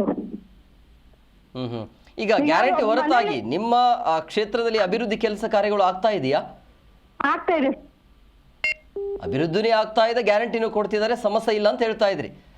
ಇಲ್ಲ ಸರ್, ಸಮಸ್ಯೆ ಏನಿಲ್ಲ. ಯಾವೆಲ್ಲ ಪುಣ್ಯಕ್ಷೇತ್ರಗಳು ನೋಡ್ಬಿಟ್ವಿ ಸರ್ ನಾವು. ಫ್ರೀ ಬಸ್ ಇಂದ ಕೆಲವೊಬ್ರು ಅದರಿಂದ ತೊಂದ್ರೆ ಆಯ್ತು ಅಂತ ಹೇಳ್ತಾರೆ. ತೊಂದ್ರೆ ಬಟ್ ಎಲ್ಲ ಅವ್ರ ಮನೆಯಿಂದ ಫ್ಯಾಮಿಲಿ ಹೋದ್ರು ಅವ್ರಿಗೂ ತೊಂದ್ರೆ ಆಗುತ್ತೆ ಅಂತ ಹೇಳ್ತಾರೆ. ಎಲ್ಲರೂ ನೋಡ್ತಾರೆ ಸರ್ ಫ್ಯಾಮಿಲಿಗಳು. ಈಗ ಕೆಲವೊಬ್ರು ತೋರ್ಸೋರು ಇರ್ತಾರೆ, ಕೆಲವೊಬ್ರು ತೋರಿಸ್ತಲೇನೆ ಇರ್ತಾರೆ ದೇವಸ್ಥಾನಗಳೆಲ್ಲ. ಅಲ್ಲ, ಇನ್ನೊಂದು ಆರೋಪ ಏನ್ ಗೊತ್ತಾ? ಹಾ ಈ ಗಂಡಂದಿರು ಹೆಣ್ಮಕ್ಳಿಗೆ ಏನು ಹೇಳಕ್ ಆಗ್ತಾ ಇಲ್ಲ, ಒಂದ್ ಮಾತು ಹೇಳಿದ್ರೆ ಸಾಕು ಓಡೋಗ್ಬಿಡ್ತಿದ್ದಾರೆ, ನಮ್ಮ ಮಾತೆ ಕೇಳ್ತಾ ಇಲ್ಲ, ಮನೇಲಿ ಅಡುಗೆ ಮಾಡ್ತಾ ಇಲ್ಲ ಅಂತ. ತಿಳುವಳಿಕೆ ಇಲ್ದಾರ ಆತರ ಮಾಡ್ತಾರೋ ಏನೋ ಸರ್, ಆತರ ಏನ್ ಸಮಸ್ಯೆ ಆಗಲ್ಲ. ಒಟ್ನಲ್ಲಿ ಹೇಳ್ಬೇಕು ಅಂದ್ರೆ ಸರ್ಕಾರದಿಂದ ಯಾವ್ದೇ ಜನಗಳಿಗೆ ಯಾವ್ದು ಮೋಸ ಆಗಿಲ್ಲ ಸರ್. ಎಲ್ಲಾರು ಶ್ರೀಮಂತರನ್ನು ಒಂದೇ ತರ ನೋಡ್ತಿದ್ದಾರೆ, ಬಡವ್ರನ್ನು ಒಂದೇ ತರ ನೋಡ್ತಿದ್ದಾರೆ. ಈ ಫ್ರೀ ಬಸ್ ಆದ ನಂತರ ಎಲ್ಲಿಯ ತನಕ ಸುತ್ತಾಡಿದಿರಿ? ಅಂದ್ರೆ ನೀವು ಈ ಇದುವರೆಗೂ ನೋಡದೇ ಇರುವಂತ ಜಾಗವನ್ನ ಫ್ರೀ ಬಸ್ ಇಂದ ಅಥವಾ ಸರ್ಕಾರದ ಗ್ಯಾರಂಟಿಯಿಂದ ನೋಡದೆ ಅನ್ನೋದು? ನೋಡಿ ಕರ್ನಾಟಕ ನೋಡಿದ್ವಿ ಸರ್, ಹೊರಗಡೆ ಎಲ್ಲೂ ಹೋಗಿಲ್ಲ. ಕರ್ನಾಟಕ ಅಲ್ಲ, ಹೊರಗಡೆ ಫ್ರೀ ಇಲ್ಲಲ್ಲ, ನೀವು ಕರ್ನಾಟಕದಲ್ಲೇ ಓಡಾಡಬೇಕು, ಹೊರಗಡೆ ಹಂಗಿಲ್ಲ. ಅಲ್ಲ ಸರ್, ಫ್ಯಾಮಿಲಿ ಜೊತೆಗೇನೆ ಕರ್ನಾಟಕ, ಧರ್ಮಸ್ಥಳ, ಸುಬ್ರಹ್ಮಣ್ಯ, ಆಮೇಲೆ ಹೋಗ್ಬೇಕು ಅಂತ ಮನೇಲಿ ದುಡ್ಡಿದ್ರು ಹೋಗಕ್ ಆಗ್ತಿರ್ಲಿಲ್ಲ ಸರ್. ಇದೊಂದು ಫ್ರೀ ಬಸ್ ಇಂದ ಎಲ್ಲಾ ಪುಣ್ಯಕ್ಷೇತ್ರಗಳು ನೋಡ್ಬಿಟ್ವಿ ಸರ್ ನಾವು. ಮೈಸೂರು ಚಾಮುಂಡೇಶ್ವರಿ ಬೆಟ್ಟ ನೋಡಿದ್ವಿ, ಆಲ್ಮೋಸ್ಟ್ ತುಮಕೂರು ಸರೌಂಡ್ ಎಲ್ಲ ನೋಡಿದ್ವಿ. ಹಂಗೆ ಹೌದು ಸರ್. ಬಟ್ ಈ ರೀತಿ ಎಲ್ಲ ಫ್ರೀ ಕೊಟ್ಬಿಟ್ರೆ ಅಭಿವೃದ್ಧಿ ಕೆಲಸ ಕಾರ್ಯಗಳು ಆಗ್ತಾ ಇಲ್ಲ ಅನ್ನೋದು ಇನ್ನೊಂದು ಆರೋಪ ಸರ್. ಅದು ಜನಗಳ ಮೇಲೆ ಯಾವ ತರ ತಗೊಳ್ತಾರೆ ಅನ್ನೋದು ಜನಗಳ ಮೇಲೆ ಬಿಟ್ಟಿದ್ದು ಸರ್. ಅದು ಆದ್ರೂ ಅದೇ ಇದರಿಂದ ಗ್ಯಾರಂಟಿ ಯೋಜನೆಯಿಂದ ಯಾರಿಗೂ ಮೋಸ ಇಲ್ಲ ಸರ್. ಅಲ್ಲ, ಫ್ರೀ ಕೊಟ್ಟರು ಕೂಡ ಬಸ್ಸಲ್ಲಿ ಕೆಲವೊಂದಿಷ್ಟು ಹೆಣ್ಮಕ್ಳು ಏನು ಹೊಡೆದಾಡ್ಕೊಳ್ತಾರಲ್ಲ, ಯಾಕೆ ಸರ್? ಅವ್ರಿಗೆ ನನಗೆ ಬಸ್ಸೇ ಮನೆ ಮಾಡ್ಕೊಂಡಿರೋರು ಇದಾರೆ ಕೆಲವೊಬ್ರು. ಬಸ್ಸಲ್ಲೇ ಮನೆ ಮಾಡ್ಕೊಂಡು ಇದು ನಂದು, ನಾನ್ ಬಸ್, ನನ್ ಮಗು, ನನ್ ಸೀಟು ಅನ್ನೋರು ಇದಾರೆ. ಕೆಲವರೊಬ್ರು ಮಾನವೀಯತೆಯಿಂದ ಸೀಟ್ ಬಿಟ್ಕೊಡೋರು ಇದಾರೆ. ಇನ್ನೊಂದು, ಈ ವಿದ್ಯಾರ್ಥಿಗಳಿಗೆ ಬಹಳ ಸಮಸ್ಯೆ ಆಗ್ತಾ ಇದೆ. ಫ್ರೀ ಬಸ್ ಆದ ನಂತರ ವಿದ್ಯಾರ್ಥಿಗಳಿಗೆ ಸೀಟೇ ಸಿಗ್ತಿಲ್ಲ. ವಿದ್ಯಾರ್ಥಿಗಳಿಗೆ ಅಂದ್ರೆ ಈಗ ಒಬ್ರು ಏಜ್ ಆದವರು ಇರ್ತಾರೆ, ಕೆಲವೊಬ್ರು ಇದು ಅಂಗವಿಕಲರು ಇರ್ತಾರೆ, ಅವ್ರಿಗೆಲ್ಲ ಇದ್ ಮಾಡ್ಕೊಂಡು ಇದ್ ಮಾಡೋರು ಇರ್ತಾರೆ. ಕೆಲವೊಬ್ರು ಆತರ ಹೋಗಲ್ಲ ಸರ್. ಸರ್ಕಾರದಿಂದ ಸಿದ್ದರಾಮಯ್ಯ ಅವರನ್ನ ಜನನಾಯಕ ಅಂತ ಹೇಳ್ತಾ ಇದ್ರಿ. ಹೌದು ಸರ್. ಈಗ DK ಶಿವಕುಮಾರ್ ಅವರು ನೆಕ್ಸ್ಟ್ CM ಆಗ್ತಿದ್ದಾರೆ, ಏನ್ ಹೇಳ್ತೀರಿ? ಅದೇ ಸರ್, ಇವರು ಅದನ್ನೇ ಮುಂದುವರಿಸ್ತಾರೋ ಏನ್ ಮಾಡ್ತಾರೋ. ಅದು ಆತಂಕ ನಿಮ್ಗೆ? ಅವರು ಇದೇ ತರನೇ ಇದ್ ಮಾಡ್ಕೊಡ್ತಾರೋ ಏನ್ ಬೇಡ ಅಂತಾರೋ. ಅದು ಸರ್ಕಾರದ ಮೇಲೆ ಎಲ್ಲರ ಇವ್ರ ಮೇಲೆ, ರಾಜಕೀಯದ ಮೇಲೆ ಡಿಪೆಂಡ್ ಆಗುತ್ತೆ ಸರ್ ಅದೆಲ್ಲ. ಎಲೆಕ್ಷನ್ ಟೈಮಲ್ಲಿ ಈಗ ಸಣ್ಣ ಪುಟ್ಟ ಎಲೆಕ್ಷನ್ ಇರುತ್ತಲ್ಲ, ಆವಾಗ ನಿಮ್ಗೆ ಏನಾದ್ರು ಧಮಕಿ ಬರ್ತಿತ್ತಾ? ನೀವು ಕಾಂಗ್ರೆಸ್ಗೆ ವೋಟ್ ಹಾಕ್ಬೇಕು, ಇಲ್ಲ ಅಂತ ಹೇಳಿದ್ರೆ 2000 ಕೊಡಲ್ಲ, ಆ ರೀತಿ? ಏನಿಲ್ಲ sir. Okay okay, thank you.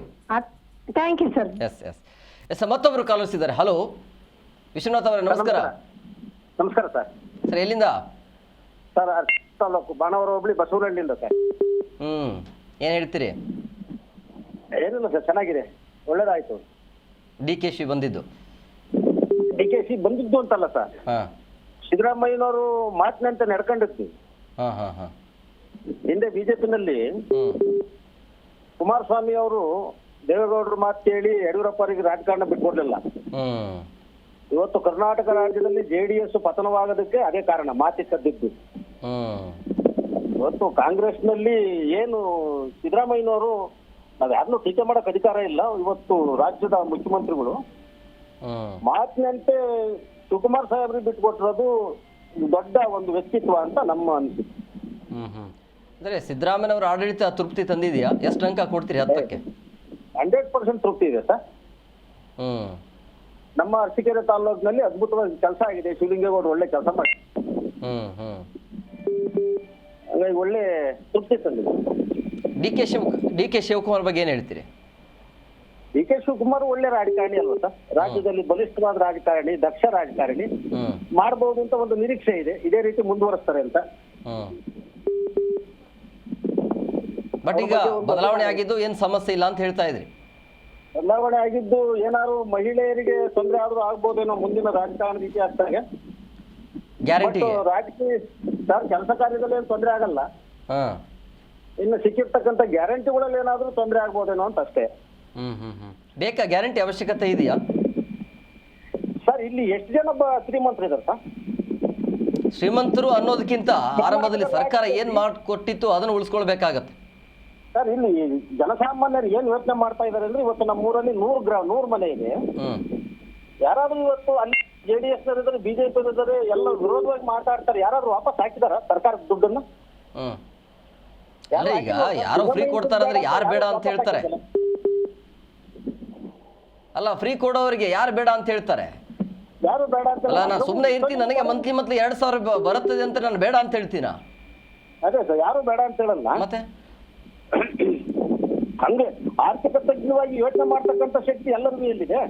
ಅದೇ ಹೇಳ್ತೀನಿ ನಾನು ಸ್ವಯಂ ಪ್ರೇರಿತವಾಗಿ ನಾನು ಆರ್ಥಿಕವಾಗಿ ಚೆನ್ನಾಗಿದ್ದೇನೆ, ನನಗೇನು ಸಮಸ್ಯೆ ಇಲ್ಲ, ಸರ್ಕಾರದ ಗ್ಯಾರಂಟಿಗಳು ನನಗೆ ಅವಶ್ಯಕತೆ ಇಲ್ಲ ಅಂತೇಳಿ ಅವರೇ ಬಂದು ನಿಲ್ಲಬೇಕು. ಹೌದೌದು. ಹಾಗಾಗಿ ಅಂತ ಆರ್ಥಿಕ ತಜ್ಞವಾಗಿ ಮಾತಾಡ್ತಕ್ಕಂಥ ಶಕ್ತಿ ಎಲ್ಲರಿಗೂ ಎಲ್ಲಿ ಬರುತ್ತೆ? 90% ಅವಿದ್ಯಾವಂತರಿದ್ದಾರೆ, ಬಡ ಜನಾಂಗ ಇದೆ. ನಮ್ಮೂರಲ್ಲಿ 100 ಮನೆ ಬಡವರೇ ಇರೋದು. 2,000 ಸಿಗ್ತಾ ಇರೋದು ಏನೋ ಸರ್ಕಾರದಿಂದ ಒಂದು ವರ ಸಿಕ್ಕಂಗೆ ಆಗ್ತಾ ಇದೆ. ಹಂಗಾಗಿ ಎಲ್ಲ ಅಲ್ಪ ತೃಪ್ತರಾಗಿರೋದ್ರಿಂದವ ಅದು ಬೇಕು ಅನ್ನಿಸ್ತಾ ಇದೆ. ಈ 2,000 ಕೊಡ್ತಾ ಇರೋದು ಓಕೆ, ಬಟ್ ರೇಟ್ಗೆ ಎಲ್ಲ ವಿಪರೀತವಾಗಿದೆಯಲ್ಲ ನೀವು ತೆಗೆದುಕೊಳ್ಳುವಂಥ ಎಲ್ಲ ವಸ್ತುಗಳು. ಸರ್ ಯಾವ್ದು ಎಷ್ಟಾದ್ರೂ ಜನ ಬಿಡ್ತಾ ಇದೀವ ಸರ್ ನಾವು ಸಮಾಜದಲ್ಲಿ? ಬಿಡ್ತಾ ಇಲ್ಲ, ಬಟ್ ರೇಟ್ ಜಾಸ್ತಿ ಆಗ್ತಿದೆ. ಸರ್ ಯಾವ್ದು ಬಿಡ್ತಿಲ್ಲ, ಎಲ್ಲ ನಾನ್ ಕಾಣಂಗೆ ನಮಗೆ ಅಕ್ಕಿ ರೇಟ್ 700 ರೂಪಾಯಿ ಕ್ವಿಂಟಾಲ್ ಇದ್ದು ಇವತ್ತು 6,000 ರೂಪಾಯಿ ಕ್ವಿಂಟಾಲ್ ಆಗಿದೆ. ನಾವು ವ್ಯವಹಾರ ಮಾಡಕ್ ನಿಂತ್ಕೊಂಡ್ಮೇಲೆ ಪೆಟ್ರೋಲ್ ರೇಟು 13 ರೂಪಾಯಿ ಇದ್ದು ಇವತ್ತು 113 ರೂಪಾಯಿ ಆಗಿದೆ. ಜೋಳದ ರೇಟು ನಾವು ಕ್ವಿಂಟಾಲಿಗೆ 300 ರೂಪಾಯಿನಾಗ ಮಾರ್ತಿದ್ವಿ, ಇವತ್ತು 4,000 ರೂಪಾಯಿ ಮಾರ್ತಾ ಇದೀವಿ ಜನ. ರಾಗಿ ರೇಟು 300 ರೂಪಾಯಿ ಕ್ವಿಂಟಾಲ್ ರೈತರು ಮಾರ್ತಿದ್ವಿ, ಇವತ್ತು 4,880 ರೂಪಾಯಿಗೆ ರಾಗಿ ತಗೊಂತಾ ಇದ್ದಾರೆ. ಅದು ತಕ್ಷಣ ರೈತರಿಗೂ ಬೆಂಬಲ ಬೆಲೆ ಸಿಕ್ಕಿದೆಯಲ್ಲ. ಕಾಫಿ ಪುಡಿ 1/4 ಕೆಜಿ ನಮಗೆ 10 ರೂಪಾಯಿ ಸಿಗೋದು, 1/4 ಕೆಜಿ ಕಾಫಿ 40 ರೂಪಾಯಿ ಕೆಜಿ ಇತ್ತು. ಈಗ ಎಷ್ಟಾಗಿದೆ? 400 ರೂಪಾಯಿ ಕೆಜಿ, 600 ರೂಪಾಯಿ 800 ರೂಪಾಯಿವರೆಗೂ ಕೆಜಿ ಇದೆ ಕಾಫಿ ಪುಡಿ. ಎಲ್ಲರಿಗೂ ಬೆಂಬಲ ಬೆಲೆ ಸಿಕ್ಕಿದೆಯಲ್ಲ, ರೈತರಿಗೆ ಏನು ತೊಂದರೆ ಆಗಿಲ್ವಲ್ಲ? Okay okay, done done. ಗೊಬ್ಬರ ಸಿಗ್ತಾ ಇದೆಯಾ? ಗೊಬ್ಬರದೇನು ಸಮಸ್ಯೆ ಅಂತ ಹೇಳಲಾಗ್ತಾ ಇತ್ತು, ಗೊಬ್ಬರ ಸಿಗ್ತಿದೆಯಾ? ಗೊಬ್ಬರ ಸಮಸ್ಯೆ ಇದೆ ಸರ್, ಗೊಬ್ಬರ ಸಮಸ್ಯೆ ಖಂಡಿತ ಇದೆ. ಅದು ಅದ್ರ ಬಗ್ಗೆ ಏನು ಇಲ್ಲಿ ಹೊಗಳಂತ ಪರಿಸ್ಥಿತಿಯಲ್ಲಿ ಗೊಬ್ಬರ ಬಗ್ಗೆ ರೈತರಿಗೆ ಭಾರಿ ತೊಂದರೆ ಇದೆ.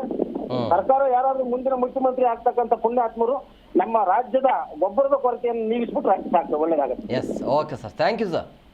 Okay sir, thank you. ಸಹಜವಾಗಿ ಕೆಲವೊಂದಿಷ್ಟು ಜನ ಹೇಳ್ತಾ ಇರೋದು ಗ್ಯಾರಂಟಿ ಅವಶ್ಯಕತೆ ಇದೆ ಅಂತೇಳಿ. ಗ್ಯಾರಂಟಿ ಇರಬೇಕು, ಗ್ಯಾರಂಟಿ ಜೊತೆ ಅಭಿವೃದ್ಧಿ ಕೆಲಸ ಕಾರ್ಯಗಳು ಕೂಡ ಆಗ್ತಿದೆ ಅಂತ ಹೇಳಲಾಗ್ತಾ ಇದೆ. ಬಟ್ ಈ ವಿಪಕ್ಷದವರು ಎಲ್ಲಿ ಅಭಿವೃದ್ಧಿ ಕೆಲಸ ಆಗ್ತಿಲ್ಲ ಅಂತ ವಿಪಕ್ಷದವರ ಒಂದು ವಾದ ಇತ್ತು. ಬಟ್ ಆಲ್ಮೋಸ್ಟ್ ಅಲ್ಲಿ ಎಲ್ಲ ಜನ ಫೋನ್ ಮಾಡಿದವರು ಹೇಳ್ತಾ ಇರೋದು ಮಂತ್ಲಿಗೆ ಬರಬೇಕಾಗಿರೋದು ಗ್ಯಾರಂಟಿಗಳು 2,000 ಆಗಿರ್ಬೋದು ಅಥವಾ ಫ್ರೀ ಬಸ್ ಆಗಿರ್ಬೋದು, ಅದೆಲ್ಲವೂ ಕೂಡ ಸಿಗ್ತಿದೆ, ಅಭಿವೃದ್ಧಿಯೂ ಕೂಡ ಆಗ್ತಿದೆ ಅಂತ. ಮತ್ತೊಬ್ಬರು ಕಾಲರ್ಸ್ ಇದ್ದಾರೆ. ಹಲೋ ಸರ್, ಹೇಳಿ, ಎಲ್ಲಿಂದ ಕರೆ ಮಾಡ್ತಾ ಇದ್ರಿ? ಸಂತೆಮರಳಿಯಿಂದ, ಬಾಗಿಲಿ ಗ್ರಾಮದಿಂದ.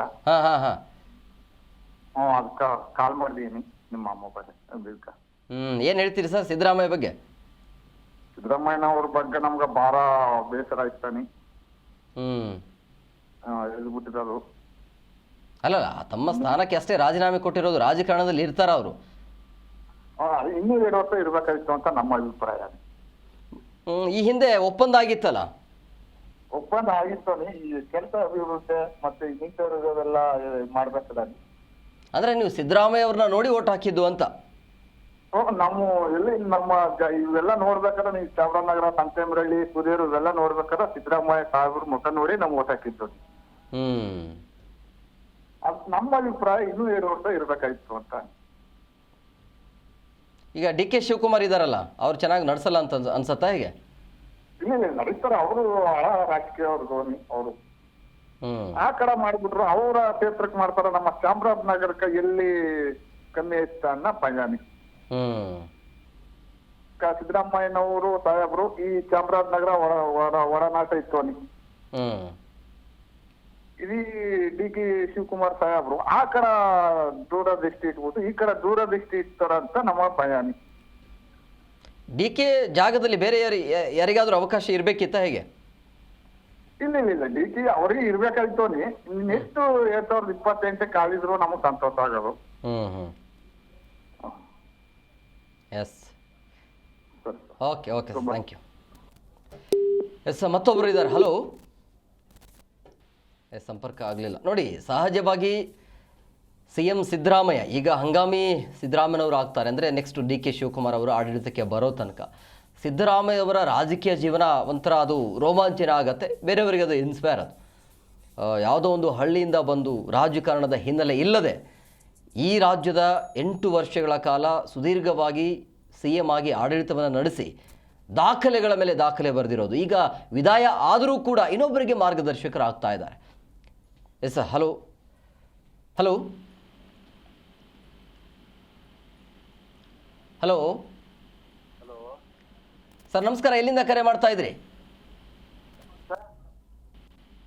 ಹೇಳಿ ಹೇಳಿ, ವಾಯ್ಸ್ ಕೇಳಿಸ್ತಾ ಇಲ್ಲ, ಸ್ವಲ್ಪ ಜೋರಾಗಿ ಮಾತಾಡಿ.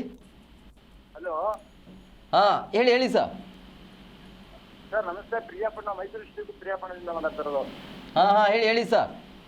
ಸರ್ ನಮ್ಮ ಸಿದ್ದರಾಮಯ್ಯನವ್ರು ಮನಸ್ಸು ಬೇಜಾರಾಯ್ತು. ಹಲೋ ಹಾಂ ಮಾತಾಡಿ, ಕಂಟಿನ್ಯೂ ಮಾಡಿ. ನಮ್ಮ ಸಿದ್ದರಾಮಯ್ಯನವ್ರದ್ದು ರಾಜೀನಾಮೆ ಕೊಡೋದು ಮನಸ್ಸಿಗೆ ತುಂಬಾ ಬೇಜಾರಾಯ್ತು. ಹಾಂ ನಿಮ್ ದೇಶದಲ್ಲಿ ನೋಡ್ತಾ ಇದ್ದಲ್ಲ, ಹಾಂ ಬಹಳ ಕಾರ್ಯಗಳು ಒಟ್ಟು ಗ್ಯಾರಂಟಿ ಯೋಜನೆಗಳು ಬಹಳ ಚೆನ್ನಾಗಿದೆ ಸರ್. ಹಾಂ ಹೇಳಿ ಹೇಳಿ, ಹಲೋ ಕಂಟಿನ್ಯೂ ಮಾಡಿ. ಏನು ಗ್ಯಾರಂಟಿ ಯೋಜನೆಗಳು ಕಂಟಿನ್ಯೂ ಆಗಬೇಕಾ ಬೇಡವಾ? ಎಲ್ಲ ಗ್ಯಾರಂಟಿ ಕೊಟ್ಟಲ್ಲ, ಅದ್ರಲ್ಲಿ ಬಹಳ ಜನಕ್ಕೆ ಅನುಕೂಲ ಆಯ್ತು ಸರ್, ನಮ್ಮಂತ ಬಡವ್ರಿಗೆ. ಅಂದ್ರೆ ಈಗ ನೆಕ್ಸ್ಟ್ ನಿಮ್ಮಲ್ಲಿ ಆತಂಕ ಇರೋದು ಸಿದ್ದರಾಮಯ್ಯ ಆಯಿತು, ನೆಕ್ಸ್ಟ್ DK ಶಿ ಅವರು ಬಂದು ಈ ಗ್ಯಾರಂಟಿ ಯೋಜನೆಯನ್ನು ಕಂಟಿನ್ಯೂ ಮಾಡ್ತಾರ ಇಲ್ಲ ಅಂತ ಆತಂಕ ಸರ್. ಕಂಟಿನ್ಯೂ ಆಗಿದೆ, ಮತ್ತೆ ನಮ್ಮ ಶಿವಕುಮಾರ್ ಸಾಹೇಬ್ರು ಆಯ್ತಾರಲ್ಲ, ಅದನ್ನೇ ಕಂಟಿನ್ಯೂ ಮಾಡ್ಕೊಂಡು ಹೋಗ್ಬಿಟ್ರೆ ನಮ್ಮ ಸಿದ್ದರಾಮಯ್ಯನವ್ರನ್ನ ಬಹಳ ಬಡವರಿಗೆ ಅನುಕೂಲ ಆಗುತ್ತೆ. ಗ್ಯಾರಂಟಿ ಎಲ್ಲ ಯೋಜನೆಗಳು ಕಂಟಿನ್ಯೂ ಆಗಬೇಕು, ಯಾರು ಬೇಕಾದ್ರೆ CM ಆಗಲಿ ಅಂತ ಹೇಳ್ತಾ ಇದ್ರಿ. Yes okay, thank you. ಸಹಜವಾಗಿ ಈಗ ಉಳಿದಿರುವಂಥ 2 ವರ್ಷ ಏನಿದೆಯಲ್ಲ, ಎಲ್ರಿಗೂ ಆತಂಕ ಇರೋದು ಏನು ಅಂತಂದರೆ, ಸಿದ್ದರಾಮಯ್ಯನವರು ಗ್ಯಾರಂಟಿಗಳನ್ನು ಕೊಟ್ಟಿದ್ದಾರೆ, ಈ ಹಿಂದೆ ಯೋಜನೆಗಳನ್ನು ಕೊಟ್ಟಿದ್ರು, ಈಗ ಗ್ಯಾರಂಟಿಯಾಗಿ ಬದಲಾಗಿದೆ.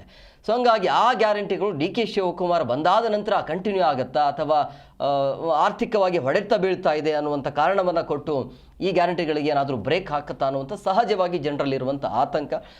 ನೋಡಿದ್ರೆ ಈಗ ಇನ್ನೂ ಹೆಚ್ಚುವರಿಯಾಗಿ ಗ್ಯಾರಂಟಿಗಳನ್ನು ಕೊಡುವಂಥ ಸಾಧ್ಯತೆ ಇದೆ DK ಶಿವಕುಮಾರ್ ಅವರದ ಒಂದು ಆಲೋಚನೆಯನ್ನು ನೋಡ್ತಾ ಇದ್ದಾರೆ. ಬಟ್ ಈ ಎಲ್ಲ ಗ್ಯಾರಂಟಿಗಳು ಸದ್ಯಕ್ಕೆ ನಿಲ್ಲುವಂಥ ಯಾವುದೇ ಲಕ್ಷಣ ಅಂತೂ ಕಾಣ್ತಾ ಇಲ್ಲ. ಎಸ್ ಮತ್ತೊಬ್ಬರು ಕಾಲರ್ಸ್ ಇದ್ದಾರೆ. ಹಲೋ ನಮಸ್ಕಾರ ಸರ್. ಸರ್ ನಮಸ್ಕಾರ ಸರ್, ಚಾಮರಾಜನಗರದಿಂದ ಸರ್. ಸರ್ ಸರ್ ನಾವು ಚಾಮರಾಜನಗರದಿಂದ ಮಾತಾಡ್ತಿರೋದು. ಹಾಂ ಗೊತ್ತಾಯ್ತು ಸರ್. ಸರ್ ಈ ಸಿದ್ದರಾಮಯ್ಯ ಅವರು ದಲಿತರ ಮೋಸ ಮಾಡಿರೋರು ಹೇಗೆ? ಯಾಕೆ ಅಂದ್ರೆ ಅವರು ವಾಸದ ಪರ್ಮಿಷನ್ ಸೋಲ್ಸ್ಬಿಟ್ರು. ಇತ್ತ ಅವರೇ 8 ವರ್ಷ ಆಳ್ರು. ಈಗ DK ಕೊಟ್ಟಿದ್ದಾರೆ. ಜಗತ್ತಿನ ಬರೀ ವೋಟ್ ಬ್ಯಾಂಕ್ ಮಾಡ್ಕೊತಾರೆ ಅವರು. ನಾವು ನಮ್ಮ ಮುಂದೆ ತಳ್ಬಿಟ್ಟು ಓಟ್ ಹಾಕ್ಕೊಂಡು ನಿಮ್ಗೆ ಕೊಡ್ತೀವಿ, ಓಟ್ ಹಾಕಾಗ ನಿಮ್ಗೆ ಕೊಡಿಸ್ತೀವಿ ಅಂತಾರ. ಪ್ರತಿಯೊಂದು ಬೇರೆ ಜೊತೆ ಕೊಡಿಸ್ ನಮ್ಮ ದಲಿತನಿಗೆ ಮೋಸ ಮಾಡ್ತಿದ್ದ ನನಗೆ ಓಟ್ ಹಾಕೋದು ಸರ್. ಈಗ ದಲಿತ ಸುಮ್ಮನೆ ಮುಂದೆ ತರ್ತಾರ ಪರಮೇಶ್ವರಿಗೆ ಅವ್ರಿಗೆ ಅಂತ. ಸಿದ್ದರಾಮಯ್ಯ ಇದಕ್ಕೆಲ್ಲ ಕಾರಣ ತುಳಿಯಾಗ ಸಿದ್ದರಾಮಯ್ಯ ಕಾರಣ ಇರದ. ದಲಿತ ತುಳಿಬೇಕು ಕಾರಣ ಸಿದ್ದರಾಮಯ್ಯ ಕಾರಣ. ಅಂದ್ರೆ DK ಶಿ ಬೇಡ ಅಂತ ಹೇಳ್ತೀರಾ ಹೇಗೆ, ಅಥವಾ ಸಿದ್ದರಾಮಯ್ಯ ಅದು ನಮ್ಮ ದಲಿತರಿಗೆ ಒಂದ್ ಸ್ವಲ್ಪ ಕೊಟ್ಟಿದ್ರೆ ಈಗ ಒಂದ್ 7 ಫಸ್ಟ್ ಈಗ 5 ವರ್ಷ ಆಗಿದ್ರಲ್ಲ, ನಮ್ಗೆ ಕೊಟ್ಬಿಟ್ಟಿದಾಗ ಅವ್ರು ಕೊಟ್ಟು ನಮ್ಗೆ ಬೇಜಾರಾಯ್ತಿಲ್ಲ. ಈ 5 ವರ್ಷ ಅವ್ರೇ ಆದ್ರೆ ಕೊನೆ 3 ವರ್ಷ ಅವ್ರೆ, ಈಗ ಅರ್ಧದಲ್ಲ ಅವ್ರೆ, ನಮ್ಮ ಲೆಕ್ಕ ಹೆಂಗೆ ಸಾಗಾರ. ಅಂದ್ರೆ ದಲಿತರನ್ನ ಇಲ್ಲಿ ಬಳಸ್ಕೊಳ್ಳಾಗ್ತಾ ಇದೆ ಅಂತ ಹೇಳ್ತಾ ಇದ್ರಿ. ಸಿದ್ದರಾಮಯ್ಯ ನಮ್ ದಲಿತ ಇರೋದಕ್ಕೆ ನಾವು ಕಟ್ಟೋದು. ನೆಕ್ಸ್ಟ್ ನಾವೆಲ್ಲ ನಾವು ದಲಿತರೆಲ್ಲ ಒಗ್ಗಟಾಗಿರ್ತೀವಿ. ಯಾರು ಆಗ್ಬೇಕಾಗಿತ್ತು ಈಗ DK ಕೊಡ್ಬೇಕಾಗಿತ್ತು, ಪರಮೇಶ್ವರ ದಲಿತರಿಗೆ ಯಾರು ಕೊಡ್ಬೇಕಾಗಿತ್ತು, ಯಾರು ಪರಮೇಶ್ವರ ಕೊಡ್ಬೇಕಾಗಿತ್ತು. ಸೋಲಿಸ್ತಾರೆ ಅವ್ರು ಫಸ್ಟ್ ತಿರ್ಬೇಕಾದ್ರೆ ಅವ್ರನ್ನೀಗ ಆಯ್ತು ಅಂದ್ಬಿಟ್ಟು ಅವರು ಕುಮಾರಸ್ವಾಮಿ ಸೇರ್ಕೊಂಡು ಸೋಲಿಸ್ತಾರೆ ಅವರು. ಈ ಸತ್ತ ನೋಡಿ ಈಗ 8 ವರ್ಷ ಆಗಿದ್ದಾರೆ. ಈಗ 2 ವರ್ಷ DK ಕೊಡ್ತಾನೆ, ನೆಕ್ಸ್ಟ್ ನಮ್ಗೆ ಕೊಡ್ತಾನೆ ಯಾಕೆ ಅಂತ ಹೇಳಿದ್ರಿ. ಈಗ ನೀವು ದಲಿತರು ರಾಜ್ಯದ CM ಆಗಬೇಕು ಅನ್ನೋದು ಸಹಜ, ನಿಮ್ಮ ಬೇಡಿಕೆ ಇತ್ತು, ಆಮೇಲೆ ಭಾಳಷ್ಟು ವರ್ಷಗಳಿಂದ ಕೂಡ ಅದೇ ಚರ್ಚೆ ಆಗ್ತಾ ಇದೆ.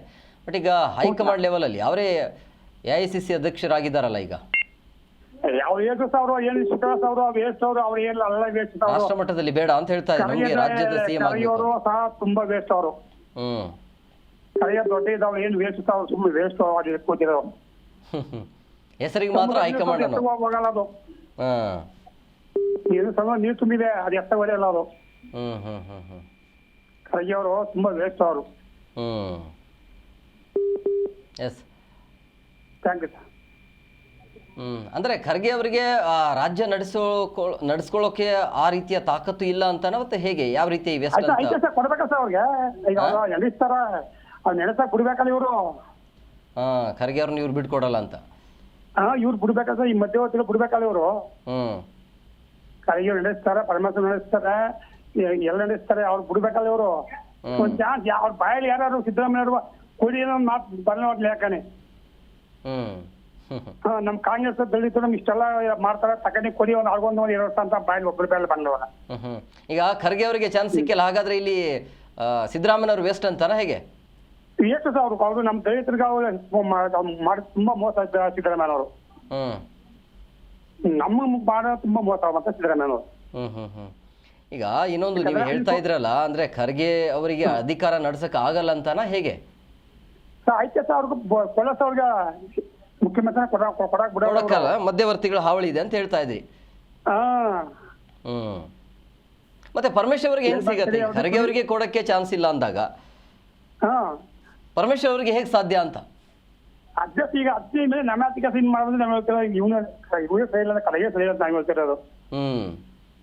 ಇವರೇ ಕೇಳಕ್ ತಗತ್ತಿಲ್ಲ, ಅಲ್ಲಿ ಕೇಳಲ್ಲ ಅವರು. ಹಂಗೆ ನಮ್ ಕೊಡಿ ಅಂತ ಇವ್ರು ಗತ್ತೆ ಕೇಳಲ್ಲ, ಅಲ್ಲಿ ಎಲ್ಲ ಕೇಳ್ಬೇಕು ಅವರು. ನಮ್ಮವ್ರು ಯಾರು ಕೇಳ್ತಿಲ್ಲ.